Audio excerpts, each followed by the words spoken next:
Howdy y'all, it's Jordan Smith and I'm here with Kyle Stumpenhorst with R Buildings. Everybody knows him, obviously. If you're following me, you found him a long time ago. I gotta come up here. But if you're not following me, you can go check out my channel. Go check out his channel. Cool. Yeah. And if you're following him and you find me through him, then definitely, hit like, subscribe, whatever underneath and show some love. We're here at a freaking cool, I've been following your music house, your music, what do you call this? Yeah, it's the Oregon Music Garage. So this building here is the original, it's called the Ukulele Station of America, and that's the name that our client gave it. It was an old gas station, so back when this was an old dirt road, turned into, cars, automobiles started running around. He sells ukuleles out of this. Yeah. Completely brick and mortar, no online sales.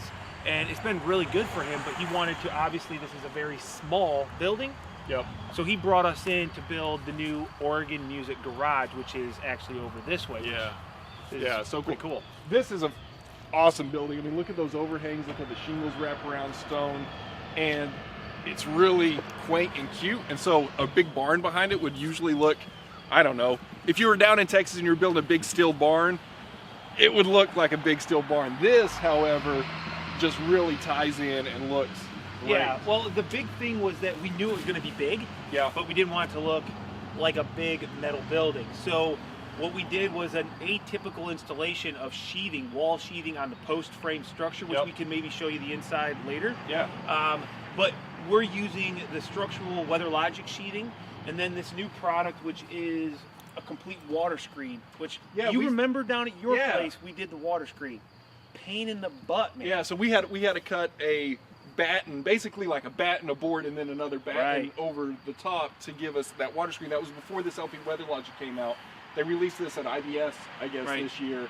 And then this is the first time I've ever seen it on a building. I gotta say that this install, Greg and I installed all of this water screen in probably less time on this large wall than it took your little section. Just because it's a huge labor savings, and we've actually done some tests on it to see how well water actually moves back through behind. It's phenomenal, man. And then what we're doing on top of that is the vertical siding, which is awesome because now typically vertical siding from LP, they don't allow you to have a single piece of vertical siding span across multiple plates. So if you've got a first, second story, wherever that break is, you've got to break it. But because of the design of this building, there is no break. No, it's a complete wall structure from foundation up. So we've got one piece of vertical. Yeah, and that the 16 footers makes a huge difference in that. I mean, that was down there in Texas. That's what we were looking for, is that really long. Yeah. It really scales the building down without having a belly band across. That was the big thing too, is we wanted to take away the length.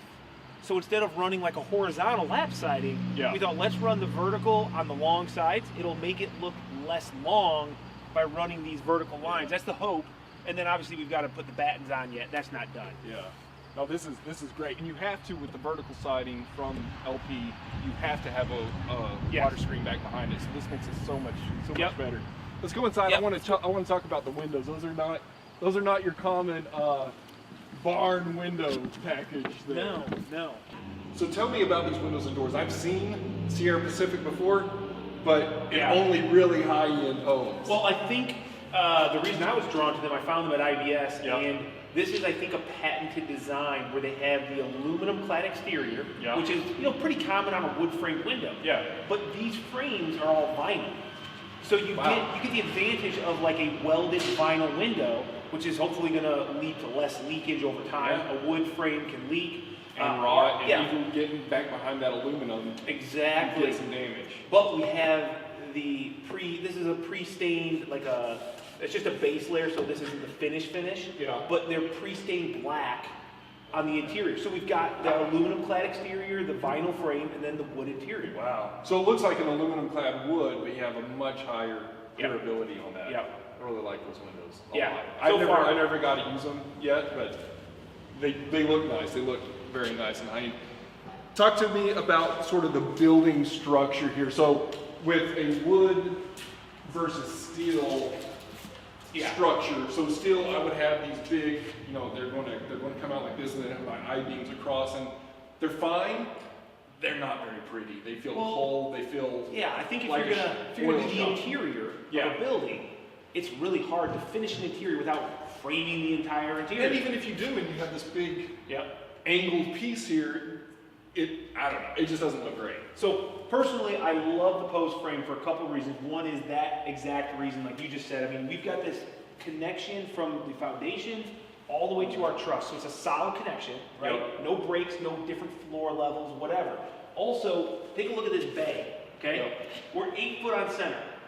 Your typical stud frame is 16 inches. Yeah.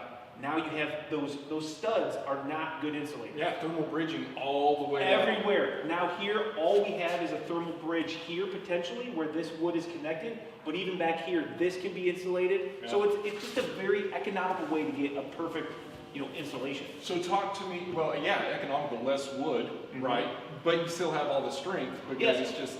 Yeah, these are engineered, in your 100 mile an hour, 110. Yeah. I mean, y'all just had the dispatch mode. What was it called? We did have a Derico. Derico. Yes, and just an hour from here, we had 144 mile per hour winds clocking. Here, we only had about 80. Yeah, but 80 mile an hour winds, nothing. And nothing. We lost a tree right next to us. We didn't even. Yeah, it's a lot stronger than people give credit for it. It's got that structural LP sheathing. We've got 2 foot on center 2x6s. It's a really, really strong building. Yeah, and you're putting, what is this, like an 8 inch pattern here? Yeah, on the structural sheathing we've got 8 inches, and then we've also, believe it or not, that vertical siding with a 6-inch. Yeah, that's a 6-inch nail pattern on that structural vertical siding. So, I mean, when this box that we've built experiences a storm, it's just gonna roll. Yeah, you got a ton of shear. Yeah. Talk to me, adding to the shear, what are you doing on the insulation? Yeah, we're doing a 3-inch closed cell foam application. We're using a Demolac high lift, which is gonna give you can go actually up to 6 inches at once without an issue with off gassing and stuff. But yes, that doesn't necessarily add structural integrity, but it adds more rigidity to the wall. So this span, you might be able to push really hard and flex it a little bit. Now you add 3 inches of structural foam, or not structural, but which is closed cell foam. Exactly. And it's going to be closed up. Yeah. So you go up and then you have a scissor truss up there every 8 feet. Yep. Again, what's your pitch on the outside and what's your pitch we've got a 412 on the outside, we've got a 212 on the underside, so that ceiling will be completely blown with fiberglass. We'll get R38 with fiberglass, and we've got an elevated heel on each side so that we can still get a full R38 out to the outside wall, creating a full thermal barrier, on the exterior. So it's very, very tight. It's going to be a super tight building. I mean, you still have to deal. Are you doing anything special with the doors to seal those up? Those are actually going to be full glass Rainer doors, aluminum, full glass. They're going to look amazing. And that's awesome. Well, it's a great. I've been a fan of following you for years, so it's really cool to be up here seeing what you're actually putting together. I can talk about this stuff all the time.